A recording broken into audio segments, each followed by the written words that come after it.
Attending Xavier opened up so many doors for me. Not only is my peer group, my current friends, I'm uncles to my friends' children. My wife, who didn't go to Xavier, but I met her here in New Orleans.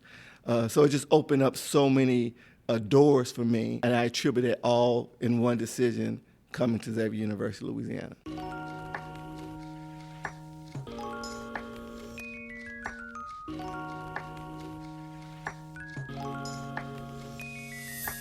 From the Office of Institutional Advancement and Alumni Relations, this is Xavier Gold Live, the podcast highlighting stories of leadership, impact, and the Xavier spirit. Welcome to Xavier Gold Live, your front row seat to the stories of Xavier alumni transforming passion into purpose. I'm Jemiah Stewart, a psychology major exploring the world of mass communication as my minor, hailing from the great city of Chicago, Illinois. And I'm Amaya Sanford, a proud mass communication major from the Atlanta, Georgia. Together, we're committed to uncovering the stories, legacies, and lived experiences that continue to shape Xavier University. On this episode, we welcome Randall McHenry, a proud Xavier University alumnus, servant leader, and community advocate who embodies Xavier's mission of service, leadership, and excellence. Through his decades of commitment to alumni engagement, civic involvement, and entrepreneurship, Randall continues to uplift his community and inspire others to lead with purpose. Randall McHenry, a native of East St. Louis, Illinois, and a proud Xavier University of Louisiana alumnus with a degree in business administration.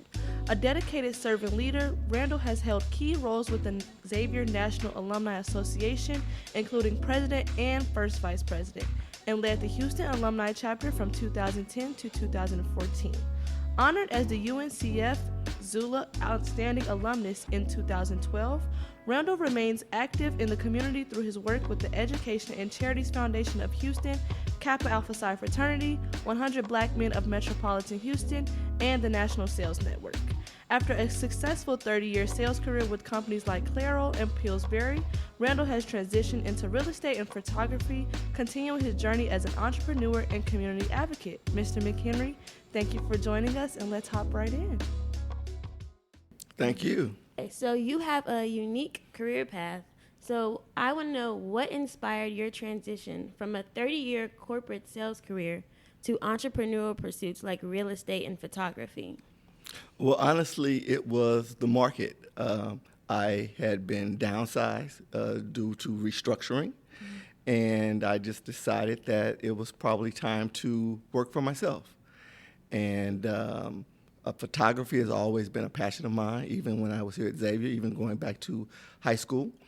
And I just decided to try to monetize it. And I just started off kind of showing up to events, doing them for free. And at some point, folks started to ask me to show up. And once that happened, I was like, well, maybe I might want to get paid for it. And other than that, real estate just kind of came upon happenstance after Hurricane Katrina. There was a home available across the street from my wife's mom's house.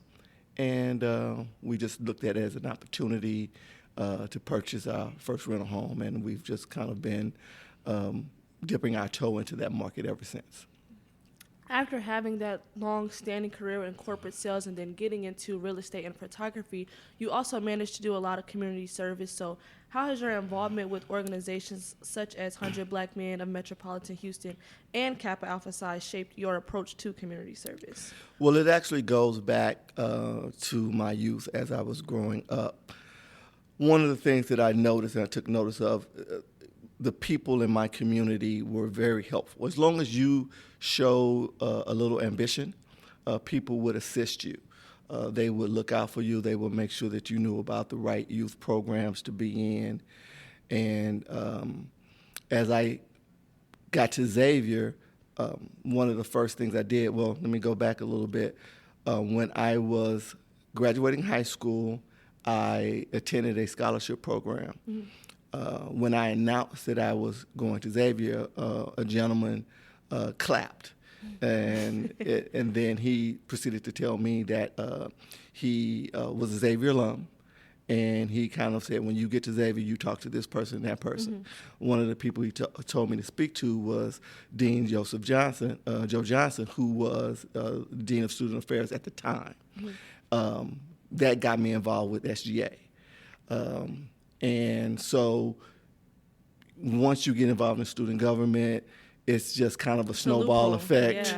Yeah. And you start to, it gives you access to other programs, and you start realizing that you can affect and influence other people. It unlocks so much potential. Absolutely. So once that happened, that has just kind of been my path ever since.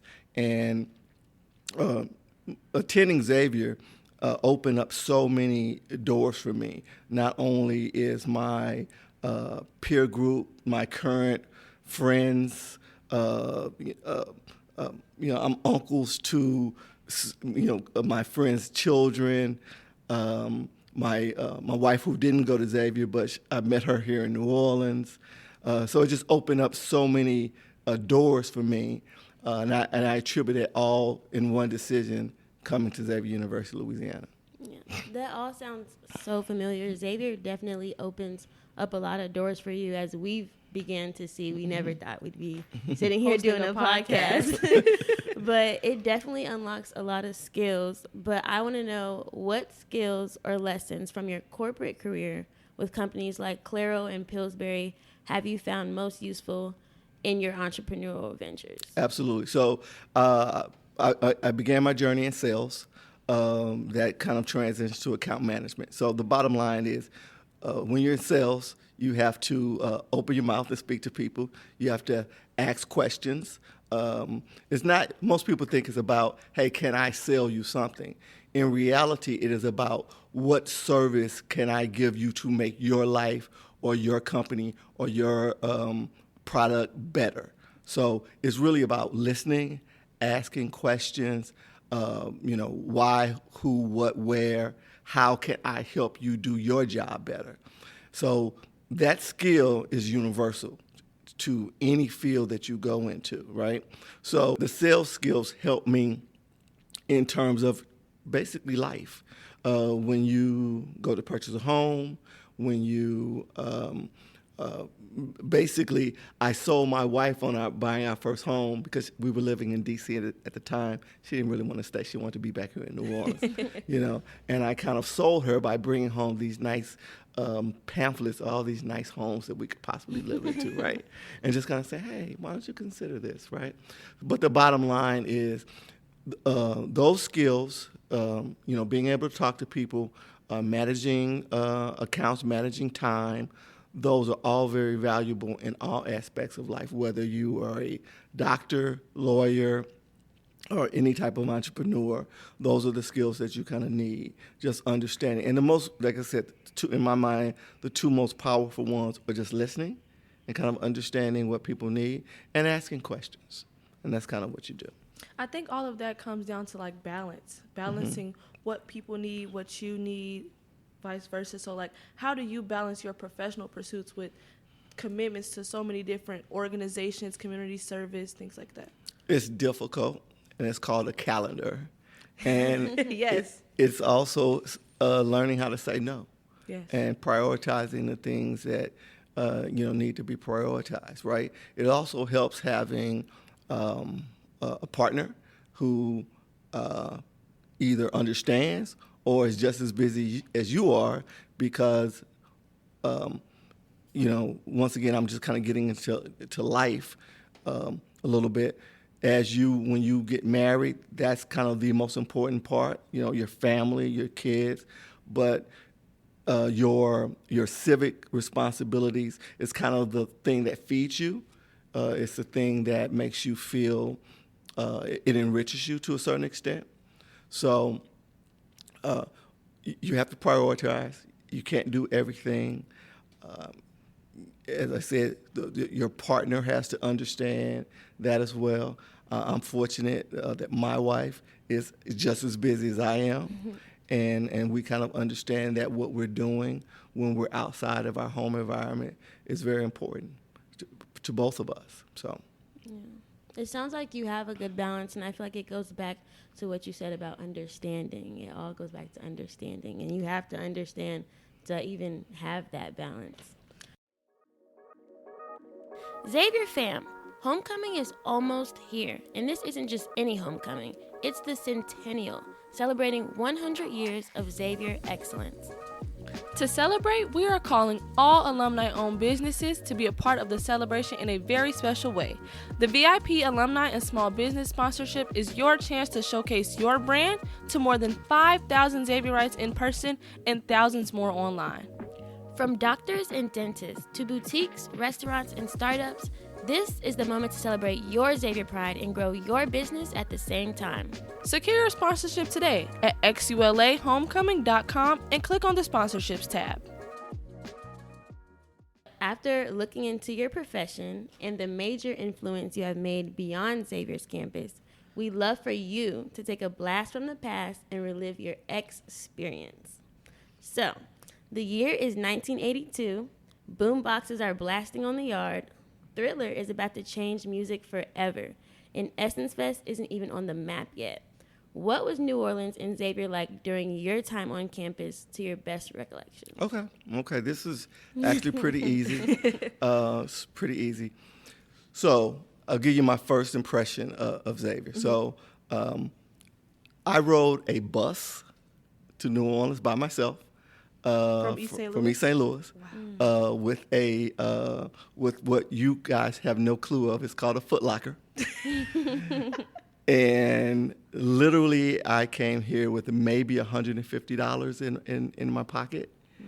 And the first building I saw on Xavier's campus was the Health Service Building, which used to be right there on the corner of St. Joe's, right in front of St. Joe's. I don't think it's there anymore. And then meeting my two roommates. One was from the Bahamas and one was from Detroit. Culture shock. Right. Yeah. So, having 3 beds, cinder block walls, the iron beds in St. Mike's. But it was an experience that I felt like it was no going back for me. Coming to New Orleans, going to college was what I needed to do in order to improve my life. It also was an example to my 2 sisters who eventually, went to school. So it was no coming back. But from the moment I got here, the people were so warm, so accepting, and it didn't help that it didn't hurt that the girls at Xavier were very, very attractive. So that didn't hurt as well. Yeah. So it was a beautiful experience for me. I'll just tell a real quick story of just how New Orleans kind of captivated me from the very beginning. And people who know me, they've heard this before, but the very first young lady I met here, we were standing in line in the registration lines. So we were in the same major, so we became kind of friends. My very first Thanksgiving, sitting in St. Mike's, a lot of people had gone home, so there were a few of us who were still on campus. Phone rings in the hall. Somebody has to come get you and get on the phone, and it's her, and she invites me to dinner. My roommate from the Bahamas was there as well. She invited him as well. So at this point, I just kind of had the cafeteria food from New Orleans, but never any home-cooked meal. So that Thanksgiving was my first time having gumbo and jambalaya and, melitons and all the traditional New Orleans food. So big family, the house is full. So I eat the gumbo, but I've never eaten a crab before. So the crab is the last thing in the bowl, and unbeknownst to me, I'm kind of picking the crab up. I'm looking at it. I have no idea what to do with it. And her father looks over at me and asks me, "Where are you from, son?" And I tell him East St. Louis, and he goes, "Because I knew you were not from New Orleans because you had no clue what to do with this crab." But I tell that story in the sense that the folks here in New Orleans, Louisiana, were so welcoming, just to open up their home to me. a stranger and my roommate. I fell in love with the culture, the food, the city. Is one of the reasons that I continue to come back to New Orleans all the time. I haven't missed a homecoming since 2015. Okay, 10 years. I can definitely relate, though, being from Chicago, being from the Midwest, coming all the way 14 hours away from everything I've ever known. It was such a culture shock. Yeah. And it was also like, for me, I was like, once I got down, I knew I couldn't go back. I had my sister. I miss my mom, everybody at home. I'm like, y'all, New Orleans, y'all better pack y'all bags and come on down here, because it just unlocked so much in me, even me being a leader in different positions and things like that. So my next question is, how did your time at Xavier, because that was such a different era as far as student government association, how did that shape your leadership style and prepare you for the roles that you later assumed in the National Alumni Association? Right. So part of it was kind of being, once again, you learn leadership through a lot of different things, right? So my sophomore year, I pledged the Beta Elder Chapter, Kappa Alpha Psi. My junior year, I was the Dean of Pledgees, and my senior year, I was the Vice Pole Mark. So through all of that, you are in meetings, you're learning Robert's Rules of Order, you're learning how to run meetings, you're learning how to run a small organization. That's basically what that is, right? And the chapter here feeds into larger chapters kind of everywhere else, right? And when I graduated, I moved to D.C., and I was like, is there an alumni chapter?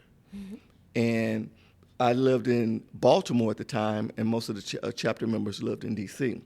But they said, hey, they used to meet at that point, they would meet at a alumnus house. And they said, hey, we're going to have gumbo. So I drove from Baltimore to D.C. ostensibly to have the gumbo, but that's just that was my first introduction into the alumni network. And once again, a lot of these folks who lived in D.C., they were either from New Orleans, had migrated to D.C., or once again, they had gone to school there, and they kind of took a little bit of New Orleans back with them. And as you guys will find when you graduate, hopefully, everywhere you go, if you decide to tap into the alumni network, it's family. There's a Xavierites. Right, and it's family. It's no questions asked. What do you need? You come get a meal. It's just family. That's what we are, in my opinion. But anyway, at the time, one of the alumni leaders up there got me very involved in the alumni chapter. And when I moved to Houston, she said, contact these people. So I joined the Houston chapter. And just after a while, I became president of the local chapter. And I'm kind of one of these people that, the best way to put it, you know how you volunteer for somebody and somebody looks at you and you say, why don't you do it? And I say, okay. Or you think you can, do a better job, and you say, okay, I'll do it. Yeah, I'll do it. And that's kind of how it happened. And just one thing kind of fed into another, because I basically wanted to make sure that I've always looked at our alma mater like why not us? Why we can't have the same network as Harvard? Absolutely. Why is our network as the same network as Morehouse, Spelman, Howard? Okay? So part of my mission personally was to make sure that we engaged alumni to have that same attitude, to make sure that our network was just as strong. So that's one of the reasons that I stepped up during that particular process and became National Alumni President, because I wanted to make sure that, I had a vision and people around me had shared that vision, and we wanted to make sure that, once again, our alumni network is as strong as anybody's in the country, because our graduates are as strong as anybody in the country. Amazing. Yeah. It seems like because you were involved in a lot at Xavier, I feel like you took that and then did the same thing when leaving, but you still maintained that balance, knowing like what things you can and can't do at maybe the same time, and just knowing just your time frames, like you said, having a calendar, just knowing when things can be done. But we all know Xavier's mission. So how do you see the Xavier mission of promoting a more just and humane society reflected in your own life and career? So what I've tried to do since then, I've tried to look for organizations that align with that mission. And so currently, I'm the financial secretary for the Education and Charities Foundation of Houston, which is the philanthropic branch of the Houston Alumni chapter of Kappa Alpha Psi. So, and the organization services what we call Kappa League, or our Guide Right program, which mentors middle school and high schoolers in the Houston area. We raise funds to send kids to a Kappa camp. We raise funds to provide scholarships for high school students attending college. Additionally to that, in 2023, I joined the 100 Black Men chapter of Metropolitan Houston, which their mission aligns the same way. It's health and wellness, it's education, economic empowering, and mentoring. I'm currently the co-chair of the mentoring committee, and it's a program where we mentor every second and fourth Saturday of the month, surrounded by some of the pillars that I just spoke about. And once again, it's just my way of being able to affect kids in my community, because I want them to have the same opportunities that I did. Because as we've kind of talked about, unlocking potential is no more than just opportunity, right? Mm-hmm. If you don't know it, and one of the things that 100 Black Men says, if you can see it, you can be it, mm-hmm. right? So if you can't see it, if you can't be it. So that's kind of, once again, I don't want to leave this earth without having left some sort of imprint. Yeah. I think as Xavierites, we just assume that natural responsibility, like our mission has been the same for 100 years, and you can tell throughout the classes, throughout the eras of Xavier, like it's just rung so true. So why do you believe that Xavier's focus on faith, service, and social responsibility still remains relevant in today's society? Is probably more relevant than ever when you consider the atmosphere of the world that we're currently living in. It seems as though some of our leaders are, not faith-based. It's more of either economic-based, it's power-based. It's not necessarily based in the betterment of everyone. It seems as though it's based in the betterment of a small few. So, for those of us who believe in the betterment of the larger community as much as we can, I think it's incumbent upon us to do our little part. Obviously, I as an individual cannot affect, world events, but I can affect events in my community, my household, my, the organizations that I am in. So you can affect them that way.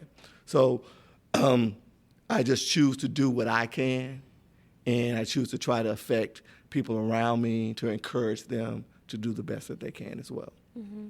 I feel like what alumni do after college is so important. And I don't know if everybody understands that, but it's you still creating your legacy, showing what it is to be a Xavierite, the real world, showing the real world what it is to be a Xavierite.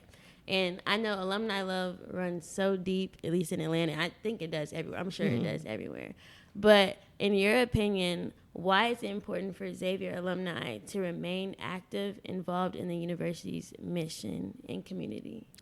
So, well, first of all, I love the question, and I love you guys' engagement, okay?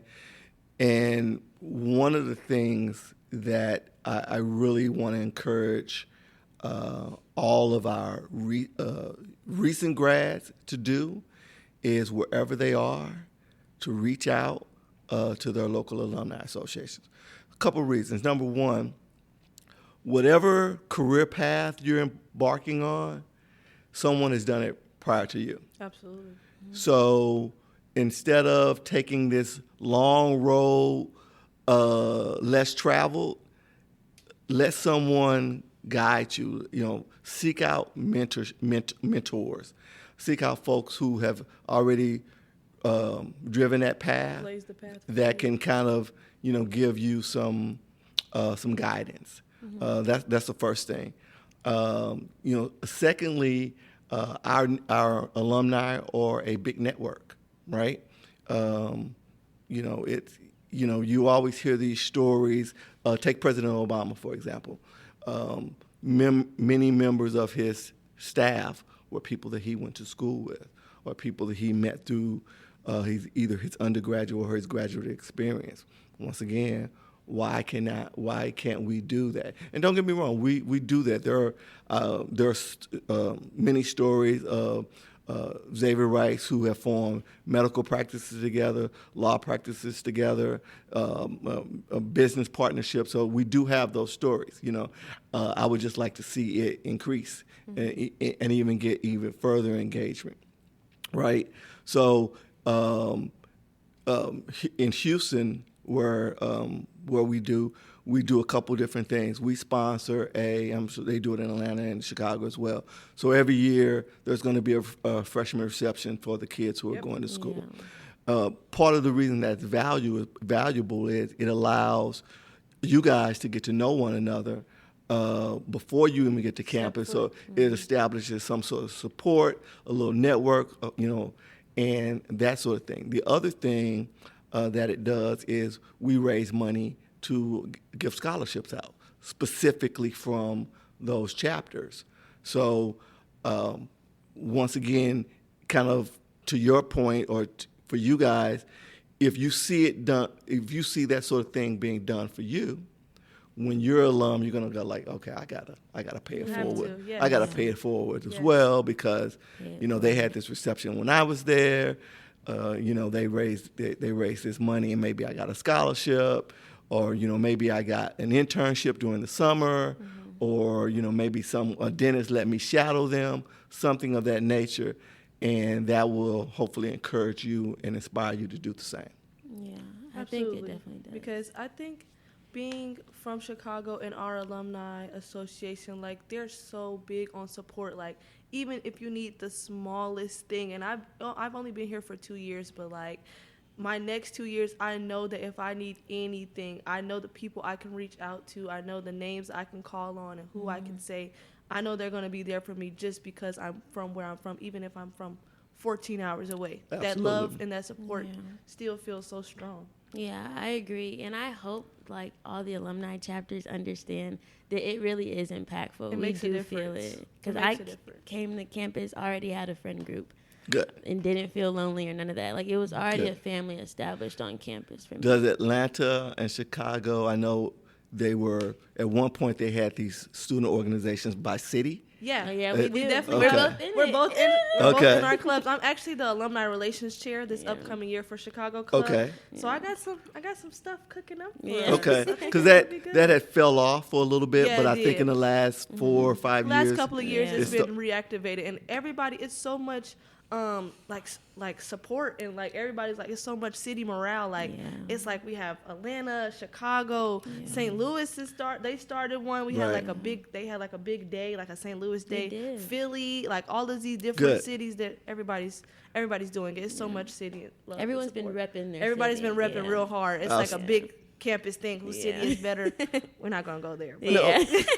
As long as it's good, friendly competition, then it's always good. It's great. It's always good.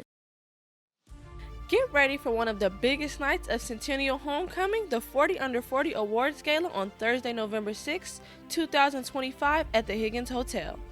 We're rolling out the gold carpet to celebrate Xavier's brightest young alumni who are leading, innovating, and making waves in their fields.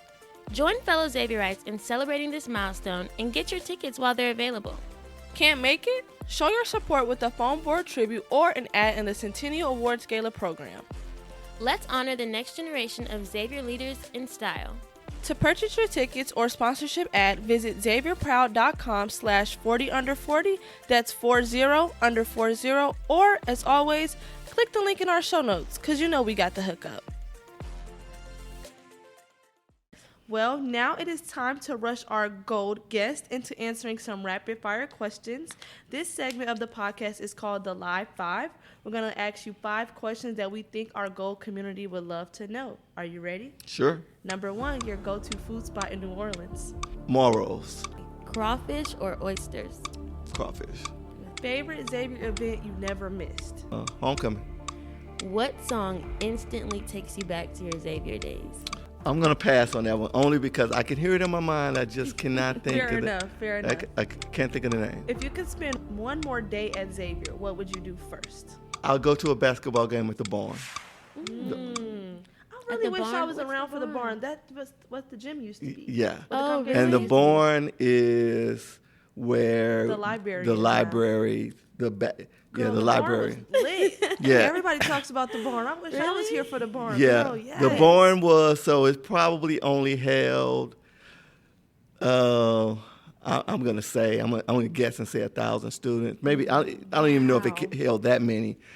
So, unlike the Convocation Center, where almost everybody can get in if they have to, you had to line up, and you were lucky if you got in. inside, right? And it was so small, and they had wooden seats, Imagine and people used to homecoming now in the bang, and they used to bang on the The seats. Xavier and Dillard games. Oh, it was lit. Oh my knowing. God. They were on fire. You know what? I've seen old videos on YouTube of the barn, and Yeah. it's just like, wow, they had so much like Yeah. Xavier spirit. It was Yeah. insane. They I were know on it was fire. live. But I feel like when you're in a closer area, it It makes it you. more... It makes it.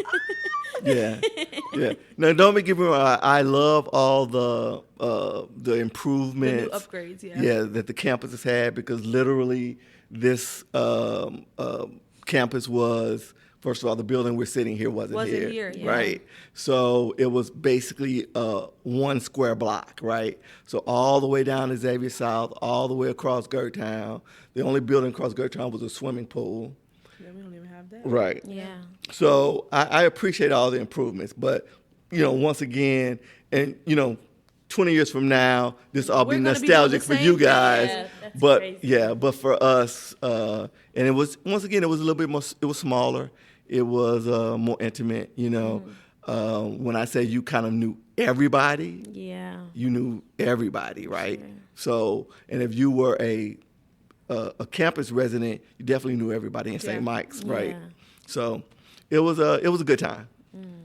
I'm sure it seems like it builds community. And you said y'all were 3 beds in a room. In the mics. Yeah, it was at the time. It was a single bed and a bunk bed Oh. at So the who time. got the single? Yeah, like, Did you get how the you single? The first one there. Oh.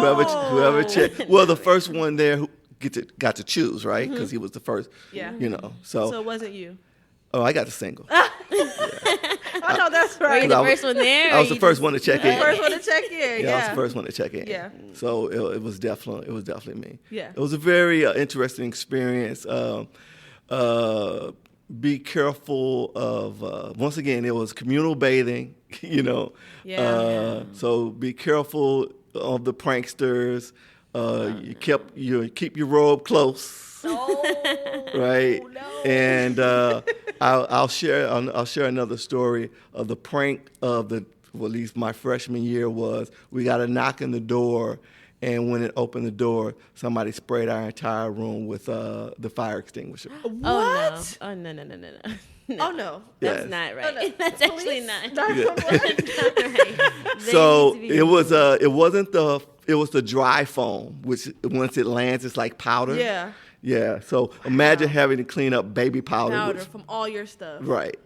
So it was definitely the prank of. Yeah, maybe that had to be the boys only doing that, because I Yeah. don't think girls would do that. We'd be like, it'd probably be a cat. Right. So the problem was, I don't know if we ever found out who did it, because once again, as soon as the door opened, You can't see nothing. yeah. Oh, no. Oh, my God, no.